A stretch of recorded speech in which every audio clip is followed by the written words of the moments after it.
Hello, I'm Kristen. This is Kristen Craves Books.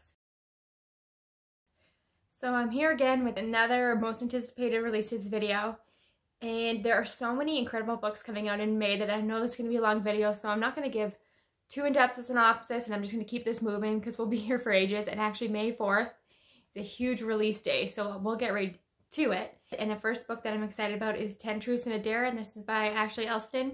And I actually have a cat playing in the background, so if you hear her, that's what it is, but I don't want to disturb her.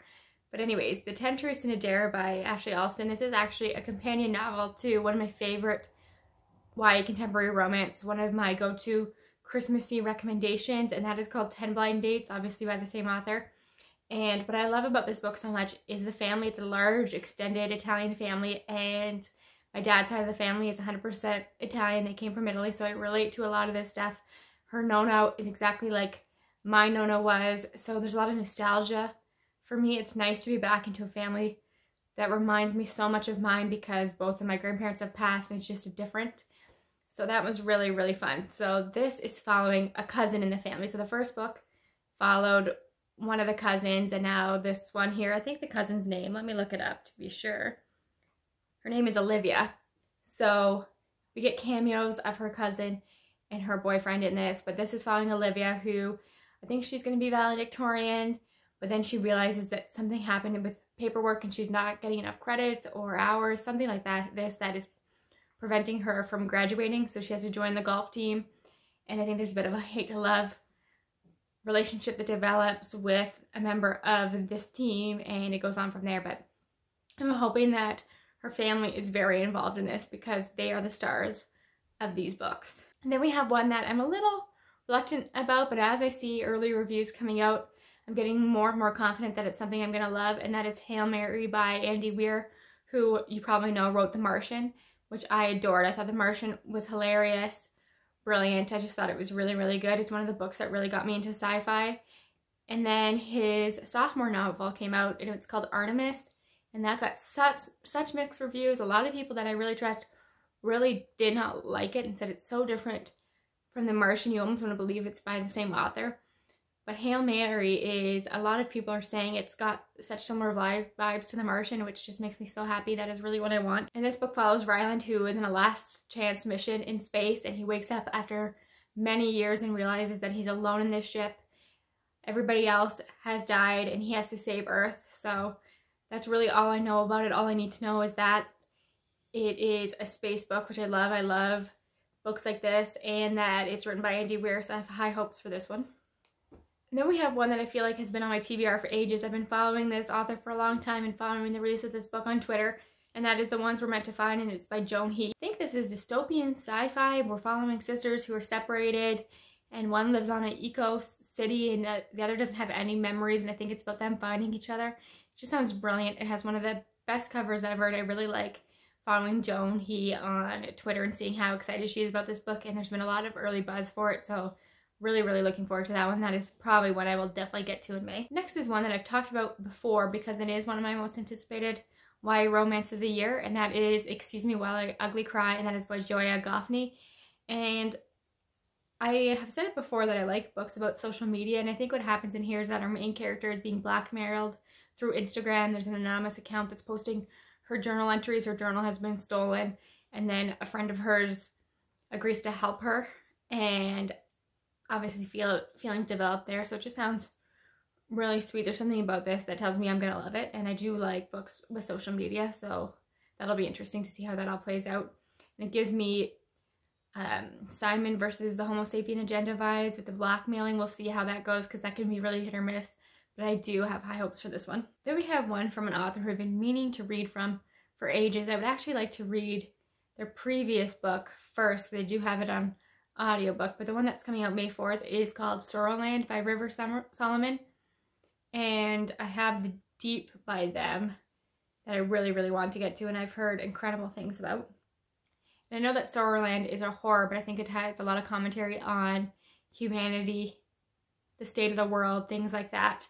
And we're following a character named Fern who's pregnant, and she's growing up in a religious commune, and she runs away and raises her children in the woods, and her battle for freedom and her rights. But I think it gets really kind of scary. So I am looking forward to that one. I just know that I have to be in the right mood for it, and I would like to get to the deep first. Next is one that has been all over Bookstagram because it was the Book of the Month Club pick for last month, and that is Arsenic and Adobo, and that is by Mia Marnasala. And this is like a cozy mystery. I've always wanted to read cozy mysteries. I used to read the Cat Who books when I was a preteen, and I love them, so I'd always want to get back into that genre. It just seems like fun, great books if you need something a little light but a little action-packed. I like a good murder mystery, and this is the first one that's really caught my attention. And I know that we're following a character who moves back home, and her family runs a restaurant, and then a food critic comes to the restaurant who actually happens to be her ex-boyfriend, and as he's eating his meal, he dies from poisoning, and of course she's a suspect, so she has to find out who the real killer is. So sounds like it could be a lot of fun. Okay, so I still have two more for May 4th. As I said, it's a huge release day, and both of these are romances that just recently came on my radar. And the first one is Real Love by Evie Browning, and it's no secret that I love books and romances that center around celebrities, and if both characters or one of the love interests is famous in some way, whether they're a musician, a reality star, an actor, doesn't matter to me. I just think that's fascinating. I don't know what that is. I know some people hate that, but I love it. So this one I think is a romance that takes place on set, and it takes place in Rome, which I always love, and has such a great cover. So that just seems like a fun one. I've been really needing fun, sweet romances lately, so this will definitely be one that I get to sooner rather than later. Then I'm not gonna lie, the next one, it was completely a cover ad to me. I saw the cover and I knew this was one I had to read, and it's called Better Than the Movies by Lynn Painter. And just look at the cover. There's so many great 80s movies references on here. Obviously Say Anything, Dirty Dancing. I just think it's gonna be so much fun, and it seems to be a fake dating, hate to love. It centers around a prom. If there's a prom in a high school romance, I'm here for it. I just love that. So I'm really looking forward to both of those. Real Love and Better Than the Movies are both ones I feel like I'm going to get to in May, because I've really been, as I said, I've really been wanting to read those kind of romances lately. Okay, so we're done May 4th and we're moving on to May 11th. And the first one I have is Son of the Storms, and this is by Sui Davies Akambawa. And this is the start of a fantasy series, and we're following a character who is living in a city where everybody is kept within the borders, and there are so many secrets about what lies beyond the borders, and this main character is very curious, wants to know what's going on here, and I think is pushing against his path and what has been set out for him, and we're going to get some action and learn along with him what's going on in this world. And that is something I really like. I like when the main character in a fantasy is clueless and we slowly learn things as they learn things. So I'm really intrigued by this one. The early reviews have been really great, so cannot wait.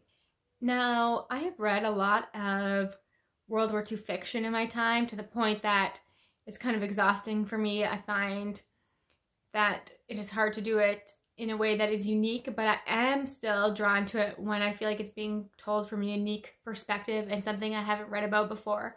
And that is certainly the case for Sisters in Arms, and this is by Kaya Alderson. Actually based on a true story, and it follows an all-black female U.S. battalion who fought during World War II. So I'm very intrigued by this one. Again, great reviews so far, and I do like World War II fiction when I feel like it's something new and an untold story like this one is, so really looking forward to that. And then we only have one more for May 11th, and that is a Masters of Djinn, and this is by P. Jelly Clark. And this is again the start of a fantasy series, or may even be a standalone.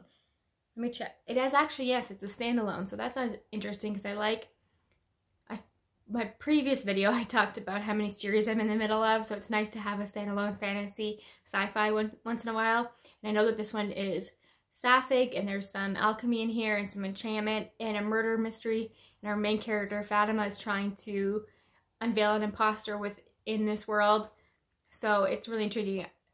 I like to go into books not knowing as much, so I will leave all the synopsis for these down below, especially fantasy. I don't want to know too much about the world because I like to be surprised, but I think this one should be on your radar because I'm so intrigued by it and looking forward to it. Then we have 4 books for May 18th, and the first one is Tokyo Ever After, and this is by Omiko Jean, and this is being compared to Crazy Rich Asians, it gives me very much a Princess Diaries vibe, and it's about a young woman who is raised by a single mom in America, and she's half Japanese, and she reconnects with her father and realizes that she's actually a princess. So she goes to Tokyo to reconnect with her father and discovers a world completely different than what she's used to in America.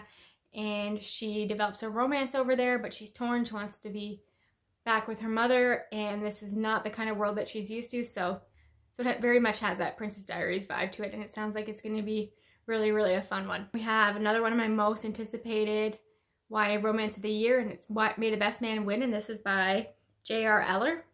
And this is a hate-to-love second chance romance between a trans boy who is a head cheerleader and his ex-boyfriend who is the quarterback for the football team, and they're both running for homecoming king. And I think they reconnect through this, and I think it's going to have a lot of great banter, a lot of great commentary. As I said earlier in this video, I love any story set in high school that centers around homecoming or prom. I just think that is always a great time, so really looking forward to this one.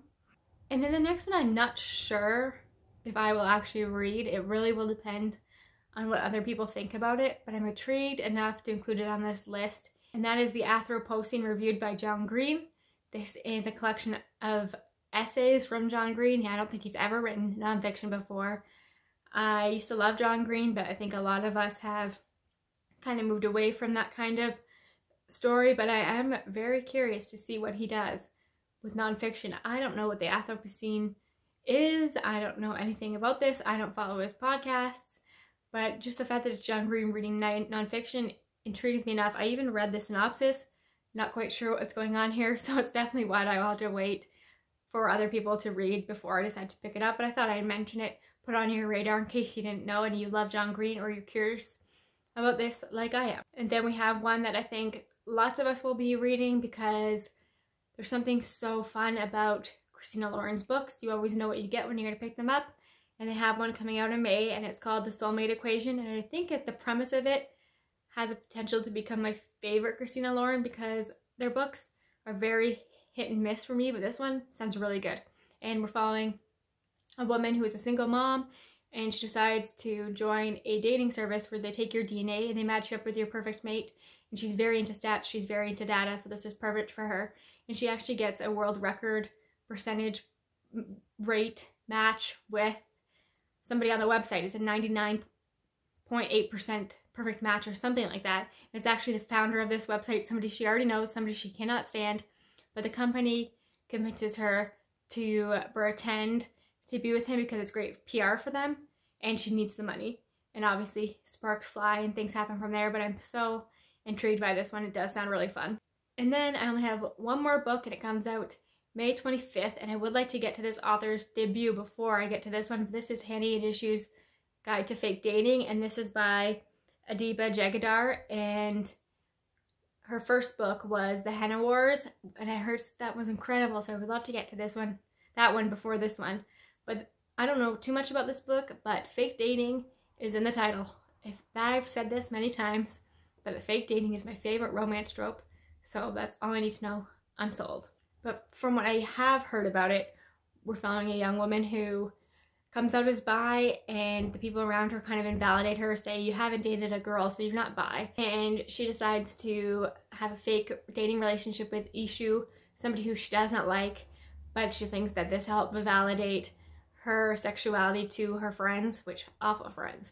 But anyways, and Ishu agrees to this because she wants Hani to help her get into university, help her social status so that her application will look better. She can become head girl, so that sounds adorable. Really, really excited about that one, but I would like to get the Henna Wars first. So that is it. Those are all the books that I'm excited about that come out in May. There are some other ones I thought about adding on here that I could potentially get to. I obviously won't read all these in May, but they are on my radar. And I would love to know if there's any I missed, any you're excited about, which ones on this list you think you're going to read, which ones you're not interested in. I want to know all the things. So once again, thank you so much for your time. I'll talk to you again soon. Bye for now.